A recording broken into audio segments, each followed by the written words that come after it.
le véritable remède pour une bonne santé. Pour ne rien manquer, n'oubliez pas de vous abonner. L'exercice et la respiration. Chaque pas propulse 30 cm de sang dans les jambes, puis dans le reste du corps. Un formidable booster d'oxygénation sanguine. Nous devons faire attention à notre posture en marchant le corps bien droit et pas voûté. Et en remplissant pleinement nos poumons à chaque inspiration. Prenons le réflexe de marcher chaque jour 30 à 60 minutes. C'est le minimum syndical pour une santé optimale. La consigne est simple, dès que vous pouvez faire quelques pas, ne vous gênez pas. C'est prouvé, plus on marche longtemps, plus on vit vieux. Marcher c'est bien, mais avec une respiration synchronisée, c'est encore mieux.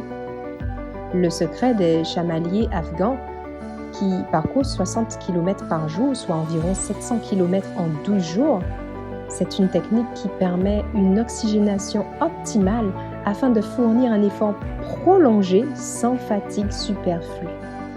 L'avantage de cette marche est de pouvoir synchroniser la respiration avec le rythme des pas et autorise une allure nettement plus rapide que nos balades au parc. Le résultat est une circulation sanguine favorisée, des cellules mieux oxygénées, des poumons qui fonctionnent à plein, un cœur plus reposé, un mieux-être général. Pour pratiquer la marche afghane, le milieu naturel, campagne, montagne, mer est évidemment préférable. L'exercice force à respirer plus et plus vite, car nos muscles réclament davantage d'oxygène et forcément rejette aussi davantage de gaz carbonique, qui est le résultat de l'effort musculaire.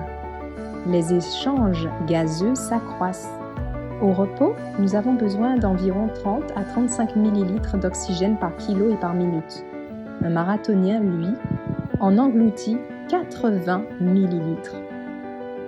L'air étant le tout premier carburant du sportif, s'il l'emploie mal, ses performances s'en ressentent très vite et les courbatures le lui signalent douloureusement. Les activités physiques d'endurance, la natation, le vélo, la course à pied, sont plus recommandées pour bien réapprendre à respirer. Pendant un exercice physique, la respiration est extrêmement importante. Pendant la contraction du muscle, à l'effort, soufflez bien et quand vous relâchez, décontraction musculaire, inspirez. Courir, c'est marcher plus vite. C'est une activité physique qui impose de bien savoir respirer, sinon on s'arrête au bout de 15 mètres. Essoufflé, le cœur au bord de l'éclatement, un point de côté infernal, tout cela par manque d'oxygène. Démarrez lentement et courez dans un endroit propre, forêt, parc, bord de mer, parce qu'en zone polluée, le long de la route ou en plein pic de pollution, vous ne réussiriez qu'à faire pénétrer des particules polluantes très profondément dans vos poumons. Et ce n'est pas le but recherché, n'est-ce pas? Si vous aimez et que votre état de santé physique, articulation et cœur le permettent, courez régulièrement, doucement, longtemps.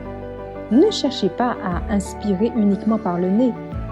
Une double inspiration bouche-nez est nécessaire. Sortez le ventre au moment de l'inspiration. Ne calquez pas votre respiration sur vos foulées. Expirez à fond. Le temps d'expiration doit être 3 fois plus long que celui de l'inspiration. Si vous avez aimé, n'oubliez pas de liker.